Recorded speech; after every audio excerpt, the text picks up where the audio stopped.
So, luto na nga ang ating ginataang alimasag na may halong pinakbet at hipon.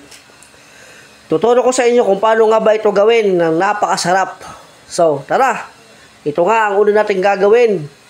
Hugasan muna lahat. Ito, maghiwa ng sibuyas at bawang at luya. Itong pinakbet, siyempre nakahanda na ito, hugasan mo na lang. Ito namang mga alimasag dito, ayan, hinugasan ko din yan. Tapos, siyempre, hihiwain mo yan sa gitna para hindi magsikip doon sa lutuan mo. Ganyan po ang tamang pagluto niyan. Dapat talaga hinihiwa yung mga alimasag para lalong kumatas yung loob niya. O, di ba? Ayan, may halong hipon yan, guys. Kasi para mas lalong sumarap. Yan na, nahugasan na natin yan, guys.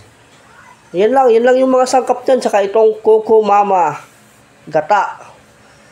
Yan, dalawa binili ko pero isa lang pala ay pwede na. Ayan, hinugasan. Tinatanggalin natin itong tinatawag niyang anak. Parang mga anak yan na maliliit eh. Tatanggalin natin yan kasi hindi naman kasama yan sa kinakain. Yung iba kinakain yan pero ako kasi hindi ko kinakain yan. Kaya tinatanggal ko yan. Kayo, paano ba kayo magluto ng ginataang alimasag with hipon, guys? Comment down below.